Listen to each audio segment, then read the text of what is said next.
Chapter 3. Luke lay on his stomach on the floor and idly ran the toy train back and forth on the track. The train had belonged to Dad when he was a little boy and his own father before him. Luke could remember a time when his greatest longing had been for Mark to outgrow the train, so Luke could have it all to himself. But it wasn't what he wanted to play with today. There was a beautiful day unfolding outside, with fleecy clouds and a blue sky and a mild breeze rustling the grass in the backyard. He hadn't left the house in a week now, and he could almost hear the outdoors calling to him. But now he wasn't even allowed in the same room as an uncovered window. "Are you trying to be discovered?" Dad had bellowed at Luke just that morning when he had held the shade a few inches back from the kitchen window and peeked out longingly. Luke jumped. He'd been so busy thinking about running barefoot through the grass that he'd half forgotten there was anyone or anything behind him in the house. "No one's out there," he said, glancing again to be sure. He had been trying not to look beyond the ragged edge of the backyard to the bulldozed mess of branches, trunks, leaves, and mud that had once been his beloved woods. "Yeah?" Dad said. "Did it ever occur to you that if there is, they might see you before you see them?" He grabbed Luke by the arm and jerked him back a good 3 feet. Freed from Luke's grasp, the bottom of the shade banged against the window sill. "You can't look out at all," Dad said. "I mean it. From now on, just stay away from the windows and don't go into a room unless we've got the shades or curtains pulled closed." "But then I can't see anything," Luke protested. "Better that than to get turned in," Dad said. Dad sounded like he might feel sorry for Luke, but that only made things worse. Luke turned around and left, scared he might cry in front of Dad. Now he gave the toy train a shove, and it careened off the track. It landed upside down. Wheels were still spinning. "Who cares?" Luke muttered. There was a harsh knock on his door. "Population police, open up!" Luke didn't move. "That's not funny, Mark," he shouted. Mark opened the door and bounded up the stairs that led to Luke's room proper. Luke's room was also the attic, a fact that he had never minded. Mother long ago had shoved all the trunks and boxes as far as they could go under the eaves, leaving prime space for Luke's brass bed and circular rag rug and books and toys. Luke had even heard Matthew and Mark grumble about Luke having the biggest room. But they had windows. "Scared you this time, didn't I?" Mark asked. "No," Luke said. Nothing would force him to admit that his heart had jumped. Mark had been playing the population police joke for years, always out of their parents' earshot. Usually Luke just ignored Mark, but now, with Dad acting so skittish, what would Luke have done if it really had been the population police? What would they do to him? "Matt and me, we've never told anyone about you," Mark said, suddenly serious, which was strange for him. "And you know Mother and Dad don't say anything. You're good at hiding, so you're safe, you know?" "I know," Luke muttered. Mark kicked the toy train Luke had crashed. "Still playing with baby toys?" he asked, as if to make up for slipping and being nice. Luke shrugged. Normally, he wouldn't have wanted Mark to know he played with the train anymore, but today, everything else was so bad that didn't matter. "Did you come up here just to bug me?" Luke asked. Mark put on an offended look. "Thought you might want to play checkers," he said. Luke squinted. "Mother told you to, right?" he asked. "No." "You're lying," Luke said, not caring how nasty he sounded. "Well, if you're going to be that way, just leave me alone, okay?" Okay. Mark backed down the stairs. "Geez!" Alone again, Luke felt a little sorry he'd been so mean. Maybe Mark had told the truth. Luke should apologize, but he didn't really feel like it. Luke got up and started pacing his room. The squeak of the third board in front of the stairs annoyed him. He hated having to duck under the rafters on the far side of his bed. Even his favorite model cars lined up on the shelves in the corner bothered him today. Why should he have model cars? He'd never even sat in a real car before, and he never would. He never got to do anything or go anywhere. He might as well just rot up here in the attic. He'd thought about that before on the rare occasions when Mother, Dad, Matthew, and Mark all went somewhere and left him behind.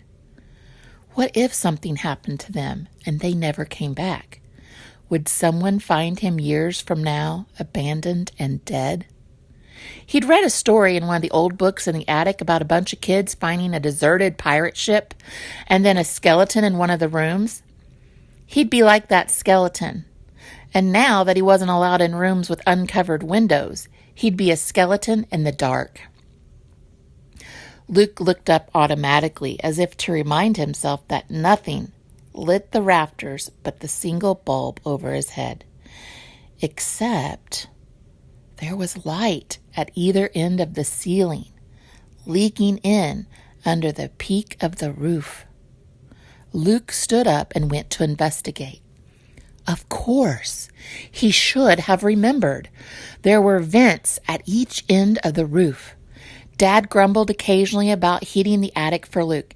It's just like throwing money out those vents. But Mother always fixed him with one of her stairs, and nothing changed. Now Luke climbed on top of one of the largest trunks and looked down through the vent. He could see out. He could see a strip of the road and the cornfield beyond, its leaves waving in the breeze.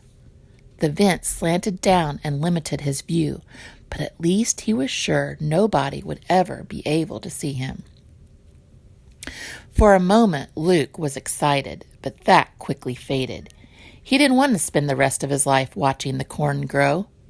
Without much hope, he stepped down from the trunk and went to the other end of the attic, the portion that faced the backyard. He had to slide boxes around and drag an old step stool from the opposite end of the attic, but finally, his eyes were level with the back vent. The view was not of the backyard. It was too close, but of the former woods. He'd never realized it before, but the land there sloped away from his family house, so he had a clear view of acres and acres that once had been covered with trees.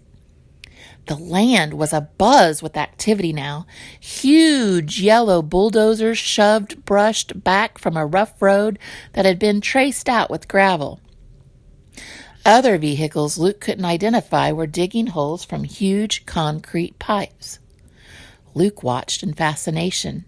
He knew tractors and combines, of course, and had seen his dad's bush hog and manure spreader and gravity wagons up close in the barn.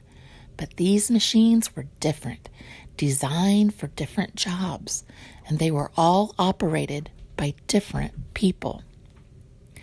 Once, when Luke was younger, a tramp had walked up to the house, and Luke had had only time to hide under the sink in the mudroom before the man was in the house begging for food.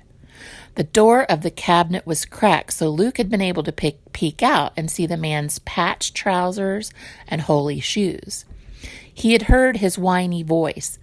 "I ain't got no job, and I ain't ate in 3 days.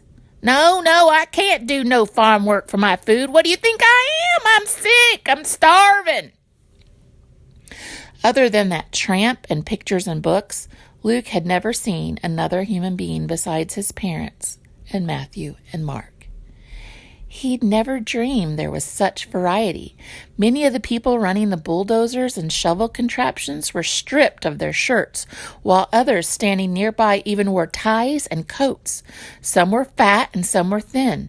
Some were browned by the sun and some were paler than Luke himself, who would never be tan again.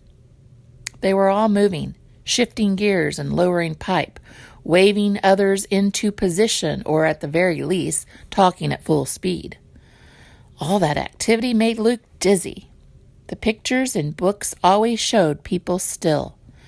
Overwhelmed, Luke closed his eyes, then opened them again for fear of missing something. "Luke!"